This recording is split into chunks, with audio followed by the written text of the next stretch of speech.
Bienvenidos otra vez a Entre Leyes y Sentencias, el espacio donde nos sentamos con los personajes que hacen posible que la justicia exista, pero también con los seres humanos que hay detrás de esas decisiones difíciles. Aquí no solo se habla de derechos, se habla de vidas, de sacrificios, de convicciones profundas y de historias que merecen ser escuchadas. Hoy tenemos con nosotros un hombre que ha puesto el nombre del servicio público por encima de su comodidad. El magistrado Mauricio Javier Espinosa Jiménez.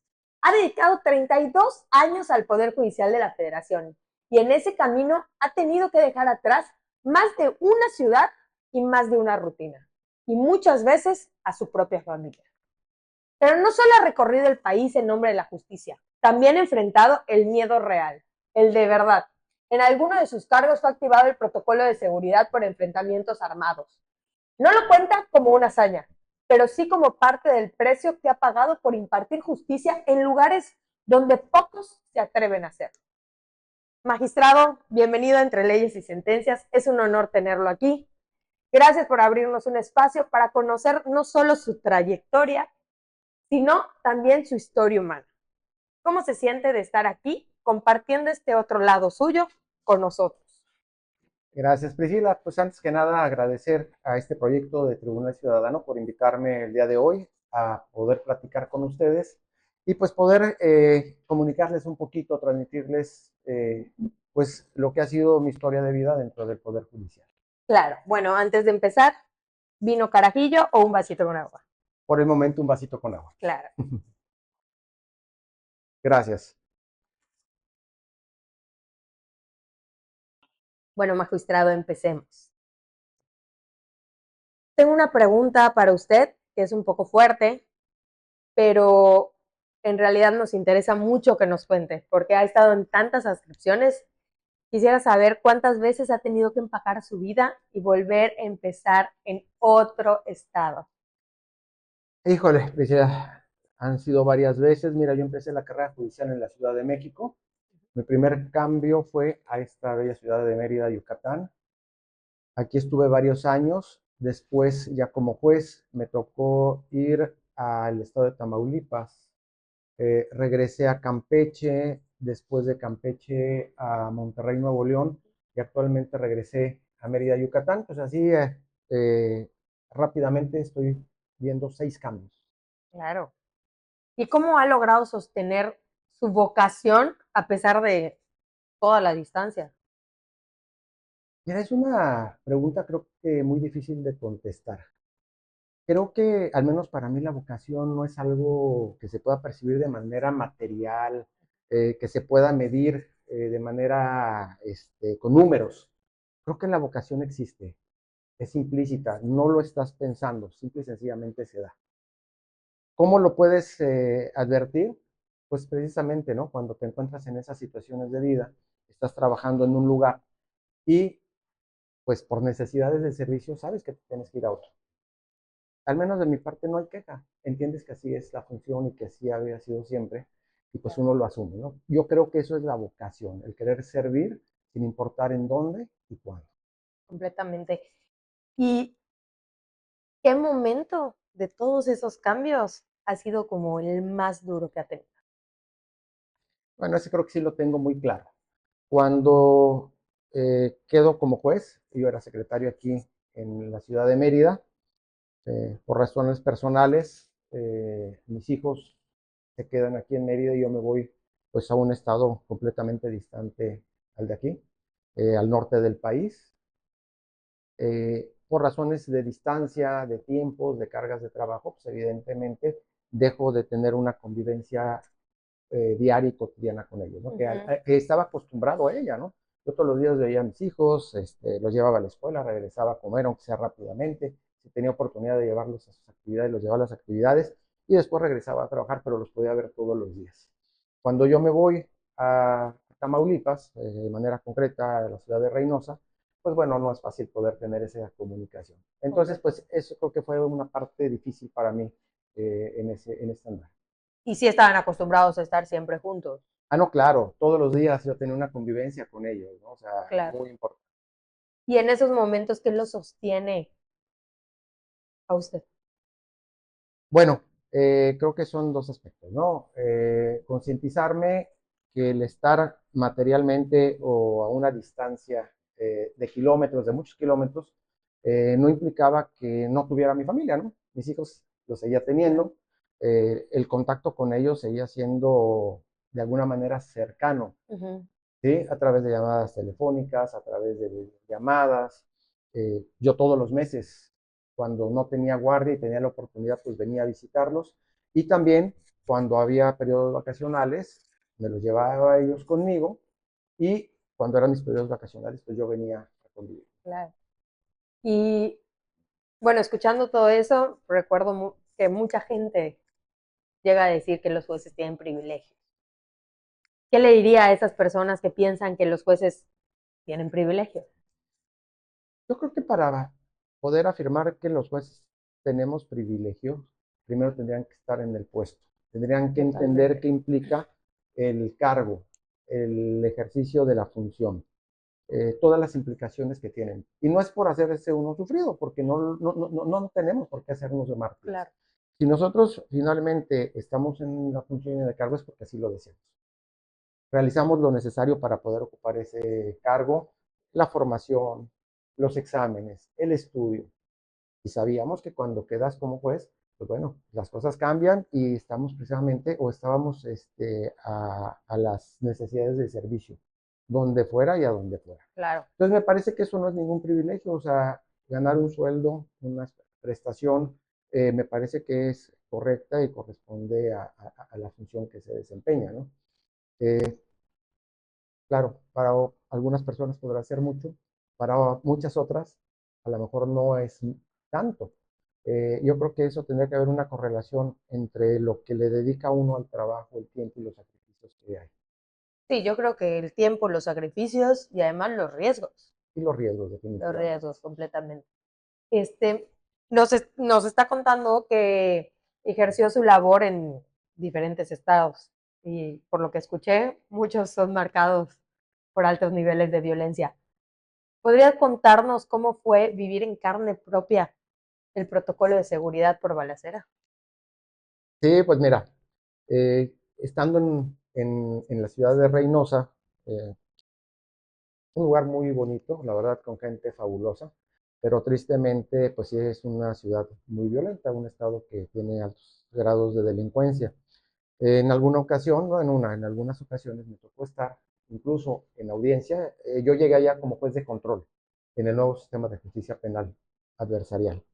Estando en audiencia, en el desarrollo de la misma, pues por enfrentamientos que había afuera del centro de justicia, pues se tenía que implementar medidas de protección para las personas que participaban en el evento, ¿no? Cuando tú estás en audiencia y de repente te informan o escuchas que hay una balacera afuera, pues te vienen muchas cosas a la cabeza, ¿no? Primero, ¿por qué? La balacera es con motivo del asunto que estoy viendo yo ahorita en este momento, o es casual, porque pues sí, en ocasiones esas balaceras eran casuales en las calles de la ciudad.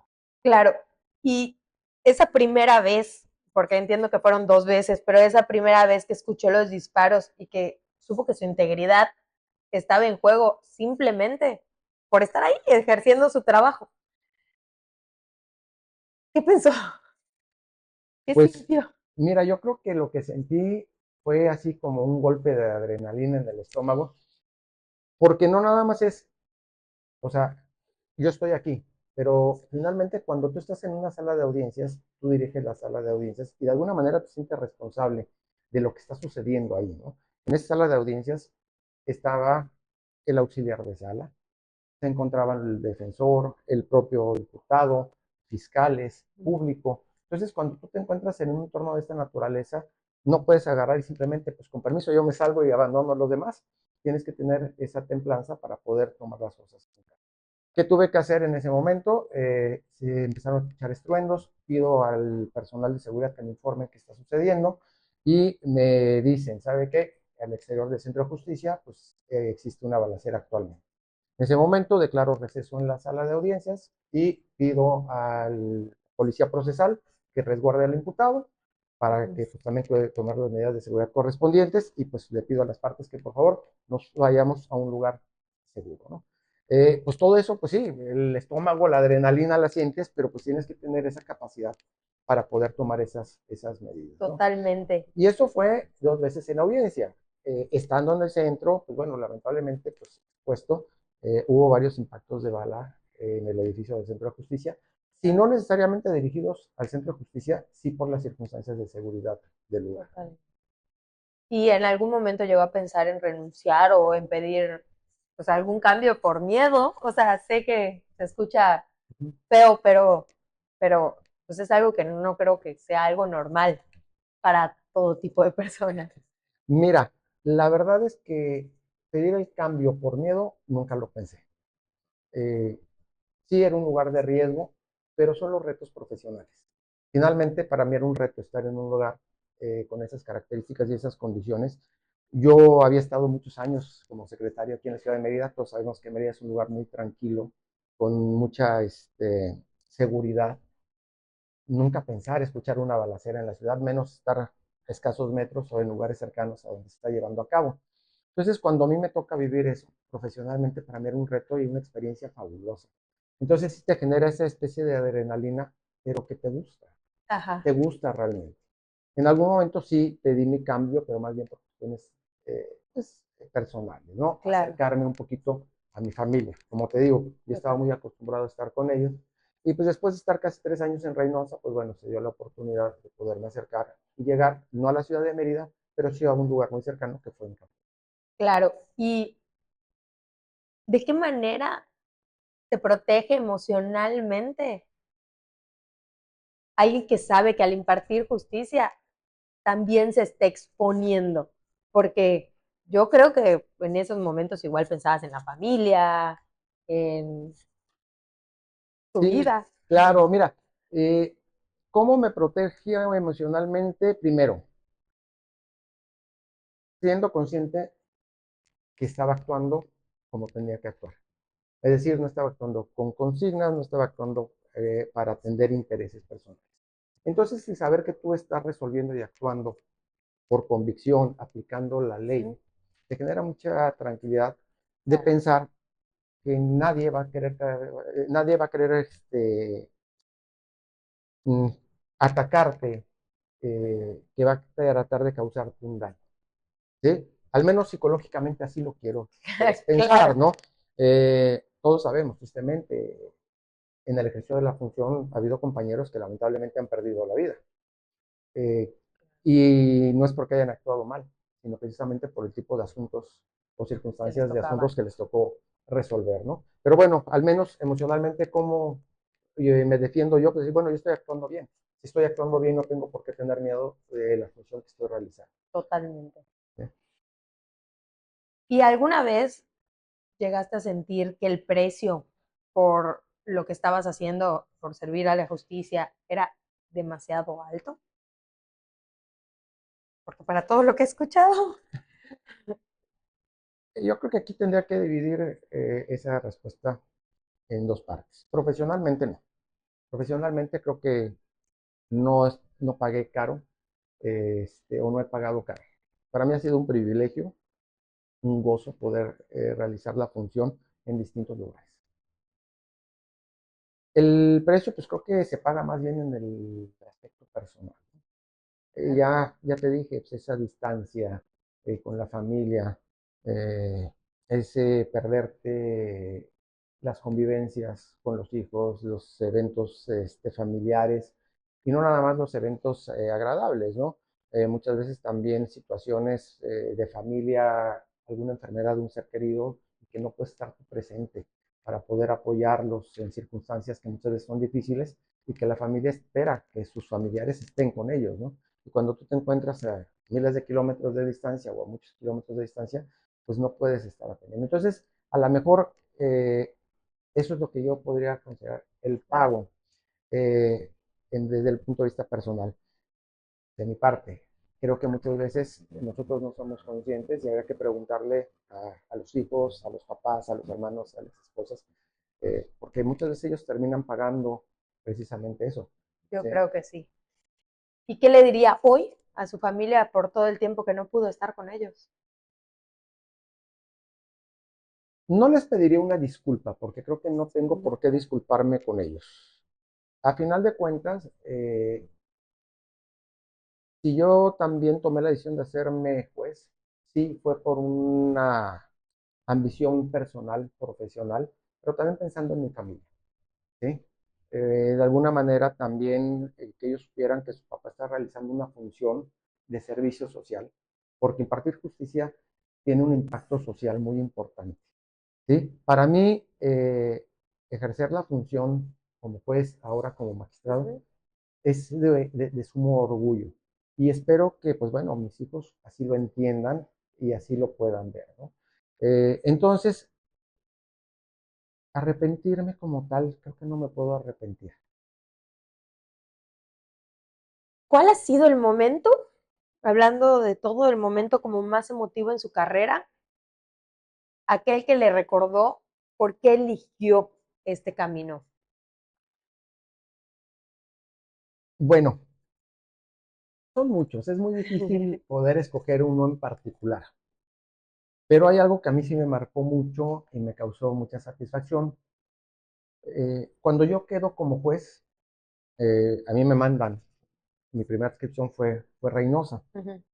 pero eh, no fue nada más la primera inscripción, no fue el haber quedado como juez, que en sí mismo eso ya es una Sí, satisfacción, claro. híjole, enorme, ¿no? Me toca ir a inaugurar un órgano jurisdiccional nuevo, un centro de justicia penal federal, ¿sí? Oh. Me toca la implementación, la última etapa de implementación del sistema de justicia penal federal, me toca allá, llego como juez administrador, una figura que no existía, nueva, tener que innovar, a lo mejor asumir o recoger un poquito la experiencia de algunos compañeros Ujú. que ya tenían algún poco tiempo desempeñando esa función, y también realizando funciones después de control en su momento y de tribunal de enjuiciamiento. Pero además de ello, si sumamos que me estaba tocando implementar un nuevo sistema de justicia, no era nada más haberme hecho juez, inaugurar un órgano jurisdiccional, sino implementar un nuevo sistema de justicia penal que estaba empezando en el país. Entonces, para Claro. mí eso fue de una enorme satisfacción. ¿Qué es el oral? Es el oral, efectivamente, y que además, de verdad, eh, fue fabuloso. O sea, yo cuando empecé a operar ese sistema de oralidad, vi las bondades que tenía y son maravillosas, ¿no? O sea, de verdad, yo estoy feliz de haber tenido esa experiencia de haber sido juez de control. No, qué increíble. ¿Y le ha enseñado la justicia algo sobre el dolor humano? Mucho, mucho me ha enseñado, porque pues cuando eres juez, incluso antes de ser juez, ¿no? Desde que trabajas en un órgano del Poder Judicial, desde que tú eres oficial y te toca empezar a transcribir los distintos asuntos que llegan al juzgado o al tribunal, tú empiezas a ver situaciones de vida reales. No son novela, no son ficción, son casos reales de vida. Y te toca ver asuntos de distinta naturaleza, ¿no? Eh, Personas que pierden el patrimonio, eh, agresiones, violencia, Ujú. violaciones, secuestros, homicidios. Y cuando tú ves los asuntos, te estás dando cuenta que es gente de verdad. Y pues a ti te toca finalmente decidir qué va a pasar muchas veces con esas personas, ¿no? Totalmente. Si alguien merece algún castigo por haber cometido una conducta o no. Si Sí. una persona eventualmente puede perder su patrimonio. Y a lo mejor uno trae una apreciación subjetiva personal, ¿sí? De ese asunto en particular. Pero cuando te das cuenta que jurídicamente la conclusión o la solución jurídica es distinta a lo que tú piensas como persona, es lo difícil, apartar tu creencia subjetiva para aplicar lo que dice la norma, Ujú. aplica la ley de interpretación.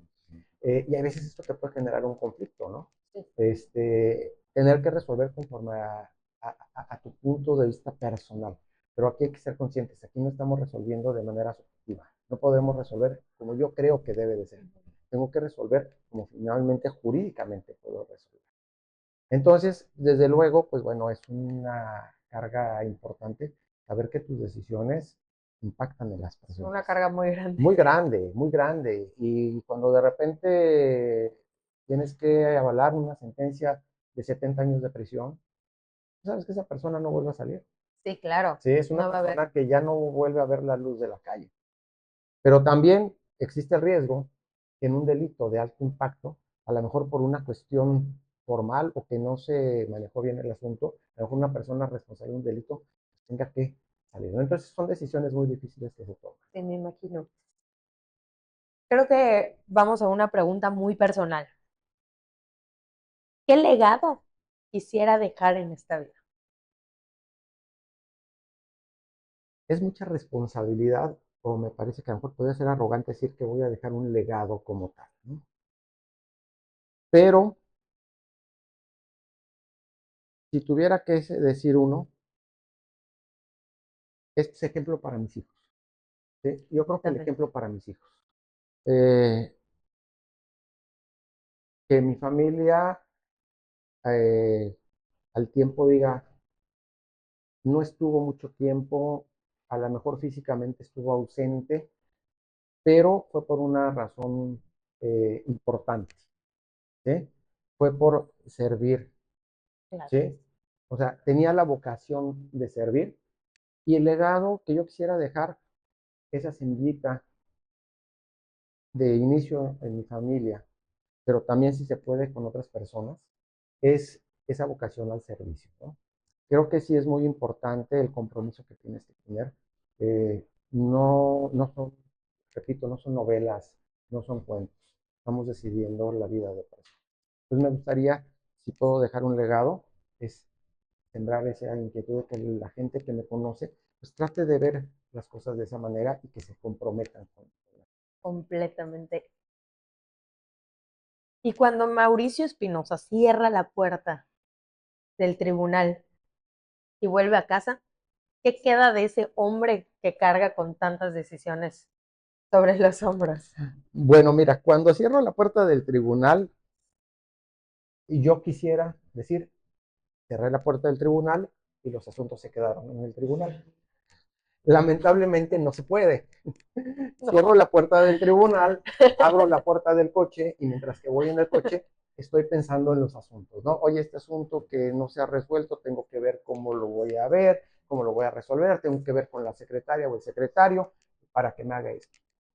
Llego a la casa, cierro la puerta del coche, quisiera que se quedara en la puerta del coche también el asunto, pero no, abro la puerta de la casa y lo mismo sucede.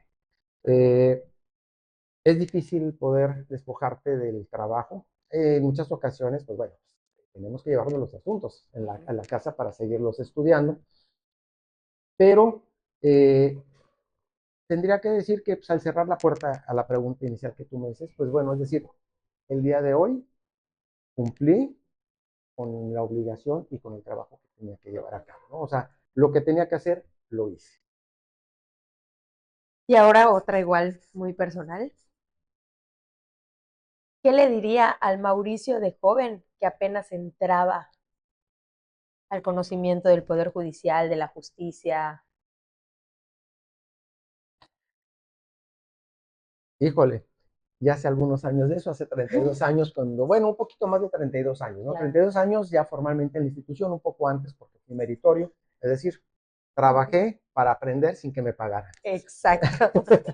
Pero bueno, ya hablando a partir del primer momento en el que ya tuve un nombramiento como oficial y que esto fue mientras que estaba estudiando la carrera, yo le diría a ese Mauricio joven, ¿sabes qué? Vive lo que tienes que vivir, cómete el mundo, hablando en el Sí, sí, aspecto sí. laboral, eh, no te quejes de la responsabilidad que te están encomendando en cada uno de los puestos que estás desempeñando. Cuando era oficial, de repente, ay, este asunto está muy grande, ya me cansé. No te quejes, velo, entiéndelo y no nada más te limites a mecanografiarlo. Ujú. Cuando lo estés mecanografiándolo, empiézalo a leer, empiézalo a entender, ¿sí? Porque cuando uno lo hace, cuando te toca ocupar otro puesto, pues ya traes una noción un poquito de lo que está pasando, ¿no? Eh, echarle ganas, no quejarse, ser consciente que hay que ocupar el tiempo suficiente cada uno de esos puestos. A veces Totalmente. queremos correr, decir, oye, ya soy oficial y ya a los 6 meses yo ya me quiero hacer actuario, ¿no? Ujú. Y después de 6 meses como actuario ya quiero hacerme secretario, de juzgado y ya quiero correr para hacerme secretario de tribunal, y después ya a los 2 años yo ya debo de ser juez. ¿Sí? Yo le decía a Mauricio, no corras, tómate tu tiempo, aprende lo que tienes que aprender en cada uno de los puestos que vayas a ocupar, para que cuando subas al siguiente, tú ya no tengas esos vacíos que muchas veces puedes tener si no aprendiste lo que tienes que aprender. Completamente. Bueno, magistrado Mauricio Javier Espinosa Jiménez, gracias por abrir su historia con nosotros. Gracias por compartir no solo lo que ha hecho en el servicio público, sino lo que ha sentido, lo que ha vivido y todo lo que ha sacrificado por un ideal de justicia. Su testimonio no solo informa, conmueve y sobre todo nos inspira. Muchas gracias. Priscila, el agradecido soy yo, reitero el agradecimiento por haberme invitado a ser parte de este proyecto Tribunal Ciudadano. Sí. Los he ido siguiendo. Ay, gracias. La verdad, yo creo que he comunicado a la gente que es importantísimo un poquito de los derechos, de la cultura jurídica que tiene que tener la gente. Y de verdad, me honra la invitación y pues muchas gracias. Ojalá que le haya gustado a la gente o le gusta a la gente. Le va a gustar, padre. Muchas gracias. Bueno, y ahora, una pregunta para nuestra audiencia. ¿Creen que una persona sin haber hecho carrera judicial podría desempeñar este trabajo con la misma sensibilidad, experiencia y comprensión del servicio? Queremos leerlos en los comentarios. Esto fue Entre Leyes y Sentencias. Si te inspiró este episodio, compártelo, dale like, suscríbete y ayúdanos a que más personas conozcan que la justicia se construye con vocación, no con atajos.